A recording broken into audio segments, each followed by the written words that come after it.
देखिए, राजस्थान के नाम में भले ही रॉयल्स हो, लेकिन सीएसके ने बताया कि अगर मैदान चिपॉक का है तो बाबू किंग तो हम ही हैं। और इस रॉयल विन के साथ किंग चेन्नई सुपर किंग्स ने प्लेऑफ के करीब पहुंचने का दम भर दिया है। जीत भले सीएसके की थी, लेकिन दुख जो था वो डीसी को, आरसीबी को, एलएसजी को, जीटी को और उन तमाम टीमों को था जो प्लेऑफ में जाने की उम्मीद जता रहे थे। लेकिन सीएसके ने यह मैच जीता है या राजस्थान रॉयल्स ने यह मैच गिफ्ट रैप करके सीएसके को दिया है, ये चर्चा लगातार चलेगी। क्योंकि जो बल्लेबाजी राजस्थान रॉयल्स ने की वो बल्लेबाजी राजस्थान जानी नहीं जाती।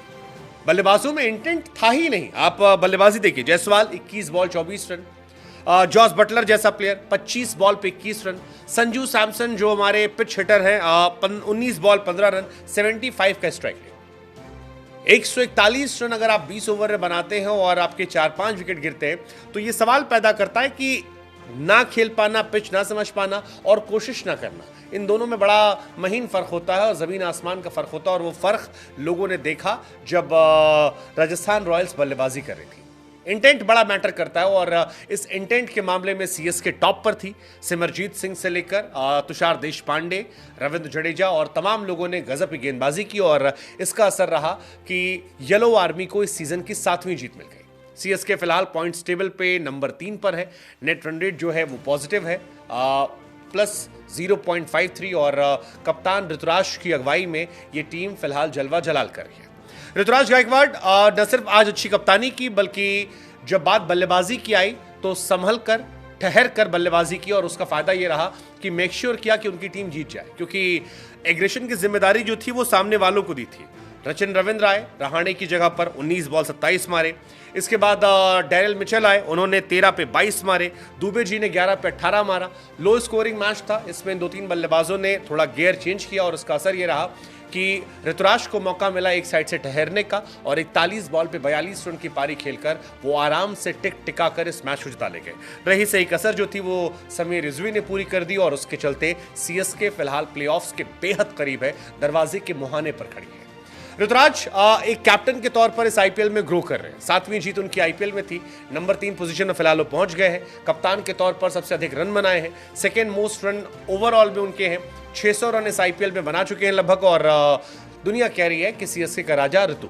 संजू सैमसन का पोस्ट मैच स्टेटमेंट थोड़ा सा मुझे हैरान करने वाला था, क्योंकि संजू भाई कह रहे थे कि यार पिच यार स्लो थी, समझ नहीं आया मुझे। बार बार उन्होंने कहा कि हम 170 एम कर रहे थे, 25-30 रन कम रह गए, हमें समझ में नहीं आया कि बाहर यहाँ पर कैसे खेला जाए।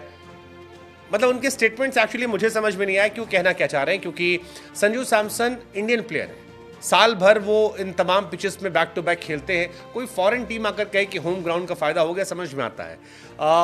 अब आप इतने मैचेस खेल चुके हैं यहाँ पर इंडिया में कि आपको पता होना चाहिए कि यार कहाँ पर क्या कहानी कैसे होती है। आप डोमेस्टिक खेलते हैं, आप इंटरनेशनल मैचेस खेलते हैं, आप हर साल आईपीएल खेलते हैं, आप 12-15 साल से खेल रहे हैं। सो एक कप्तान के तौर पर अगर आप और आपकी टीम के लोग, जिसमें अश्विन ने तो आधी उम्र यहीं खेला है, वो नहीं समझ पा रहे तो ये मेरी समझ से बाहर है। हालांकि इस मैच में जडेजा का आउट होना भी लोगों की समझ से बाहर था। ऑब्स्ट्रक्टिंग द फील्ड के इल्जाम में उन्हें आउट दिया गया। वो एक फैसला था जो काफ़ी कंट्रोवर्शियल रहा। जडेजा इस सीज़न दूसरी बार ऐसा हुआ है कि इस तरह के आरोपों में घिरे हैं। कईयों ने कहा बेईमानी कर रहे थे, कईयों ने कहा स्पिरिट ऑफ द गेम के खिलाफ था। बट ओवरऑल ये मैच इंटरेस्टिंग था।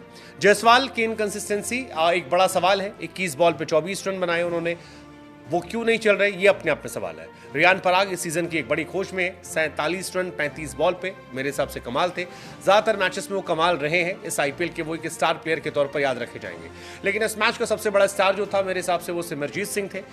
यशस्वी जायसवाल का विकेट निकाला, जॉस बटलर का विकेट निकाला, संजू सैमसन का विकेट निकाला। 4 ओवर 26 रन 3 विकेट और मेक श्योर किया कि उनकी टीम ये मैच जीत जाए। Well played CSK. Let's see कि क्या होता है। क्या सीएसके आरसीबी से आखिरी मैच जीती है? इंटरेस्टिंग होगा। आरसीबी अगर अपना दिल्ली से मैच हार जाती है तो मामला खत्म। लेकिन अगर आरसीबी दिल्ली को हरा देती है और फिर सीएसके से मुकाबला करती है तो बड़ा इंटरेस्टिंग होगा देखना कि कौन दोनों में बाजी मारने वाला है और कौन है जो प्लेऑफ में जाने वाला है।